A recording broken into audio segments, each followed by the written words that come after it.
Allahumma salli wa sallim ala Sayyidina Muhammadin. Assalamualaikum warahmatullahi wabarakatuh. Alhamdulillahirabbil alamin.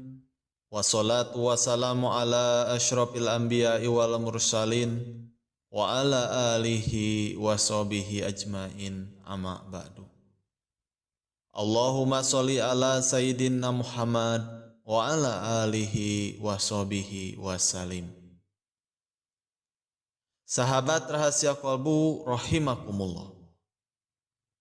Setiap manusia dalam kehidupan sehari-hari tidak lepas dari yang namanya berdoa. Apalagi kita sebagai seorang muslim, sangat dianjurkan sekali untuk berdoa ketika mendapatkan kesulitan dan mempunyai hajat yang belum terpenuhi. Doa juga dianggap sebagai ibadah yang mendalam yang dapat dilakukan oleh umat muslim. Dengan berdoa, Allah Subhanahu wa Ta'ala akan menilai seberapa besar kepasrahan kita kepadanya dan seberapa yakin kita akan kebesarannya. Namun, tidak semua doa disukai oleh Allah Subhanahu wa Ta'ala. Perlu diketahui bahwa ada juga doa yang diizinkan oleh Allah dan ada yang dilarang oleh Allah Subhanahu wa Ta'ala. Sebuah doa akan dilarang oleh Allah karena keburukannya, sehingga Allah benci ketika doa seperti demikian terucap. Berdoalah kepada Tuhanmu dengan kerendahan hati dan suara yang lembut. Sesungguhnya Allah tidak menyukai orang-orang yang melampaui batas. Quran Surat Al-A'raf ayat 55. Imam As-Sadi, beliau menjelaskan maksud firman Allah Subhanahu wa Ta'ala tersebut. Sesungguhnya Allah tidak menyukai orang-orang yang melampaui batas. Maksudnya melampaui batas di sini, melampaui batas dalam segala hal, termasuk tindakan melampaui batas adalah meminta sesuatu yang tidak pantas, berlebihan dalam berdoa, atau mengeraskan suara dalam berdoa. Semua ini termasuk bentuk melampaui batas yang dilarang oleh Allah Subhanahu wa Ta'ala. Tafsir As-Sadi halaman 291. Berikut 6 doa yang dilarang oleh Allah Subhanahu wa Ta'ala, diantaranya adalah: yang pertama, berdoa memohon keburukan untuk orang lain.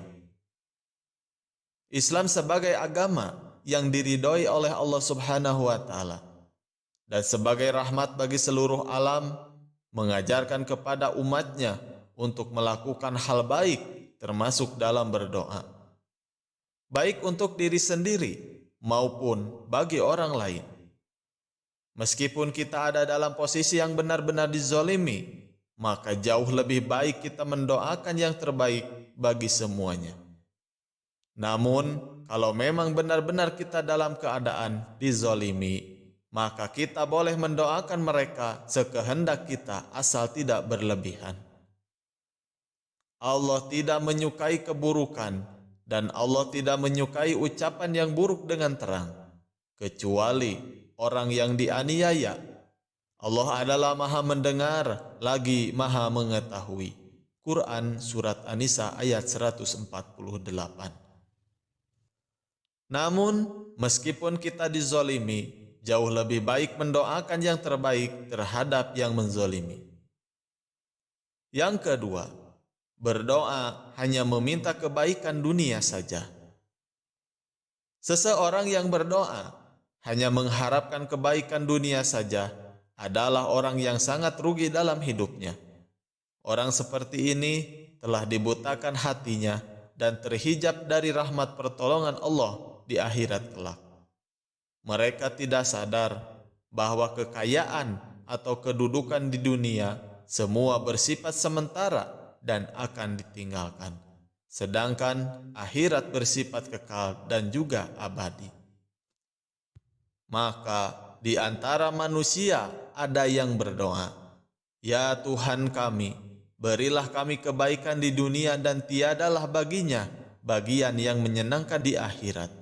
Quran Surat Al-Baqarah ayat 200. Yang terbaik adalah minta diberikan kebaikan dunia dan akhirat, karena Allah lebih suka orang yang berdoa dengan kalimat tersebut.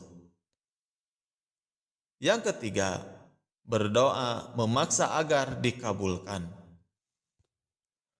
Manusia memiliki banyak sekali keinginan, namun belum tentu semua kehendak tersebut baik baginya.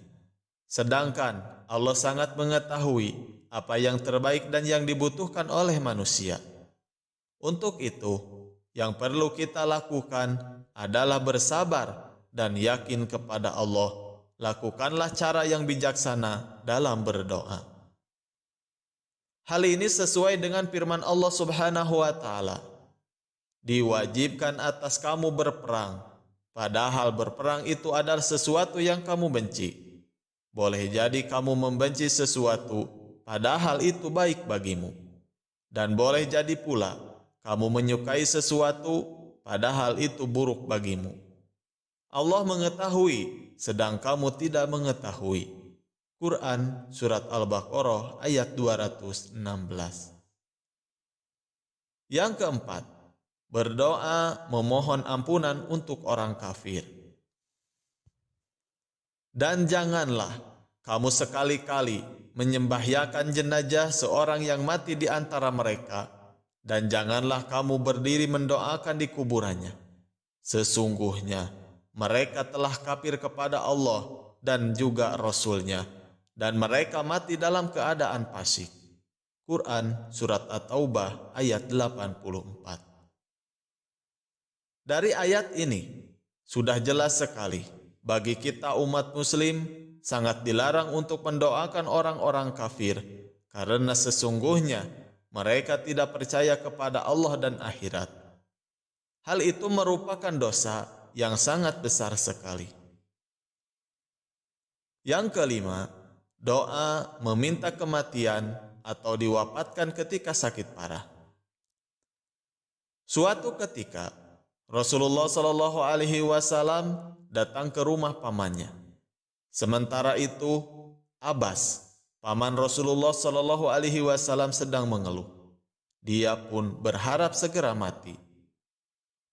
Kemudian Rasulullah Shallallahu Alaihi Wasallam bersabda, "Wahai pamanku, janganlah engkau mengharapkan kematian, karena sesungguhnya jika engkau adalah orang yang memiliki banyak kebaikan dan waktu kematianmu diakhirkan, maka kebaikanmu akan ditambahkan dan itu lebih baik bagimu. Begitu juga sebaliknya, jika engkau orang yang banyak keburukannya dan waktu kematianmu diakhirkan, maka engkau bisa bertaubat darinya, maka itu juga baik bagimu. Maka janganlah sekali-kali engkau mengharapkan kematian." Sedang dalam hadis lain diterangkan, jika seseorang terpaksa untuk melakukannya, maka hendaklah ia berkata, "Ya Allah, hidupkanlah aku, panjangkanlah usiaku, jika hidup itu lebih baik bagiku, dan matikanlah aku jika kematian itu lebih baik bagiku." Hadis riwayat Imam Bukhari, Imam Muslim, dan Baihaqi. Yang keenam, berdoa dengan hati yang lalai. Misalnya, kita tidak mau bersedekah atau ketika melaksanakan sholat tidak khusyuk dan melalaikannya. Tapi ketika berdoa sangatlah khusyuk, beribadahlah dengan baik agar doa kita segera dikabulkan. Sahabat rahasia qalbu rahimakumullah, itulah doa-doa yang sangat dilarang oleh Allah untuk dipanjatkan. Semoga hal ini dapat menjadi pelajaran bagi kita semua, dan semoga Allah Subhanahu wa Ta'ala selalu melindungi kita dari berbagai hawa nafsu yang bisa membuat kita melakukan hal yang dilarang oleh Allah Subhanahu wa Ta'ala. Wallahu a'lam bishawab. Semoga apa yang telah kami sampaikan tadi bermanfaat bagi kita semua. Sekian pembahasan tentang 6 doa yang dilarang Allah Subhanahu wa taala. Wabillahi taufik wal hidayah.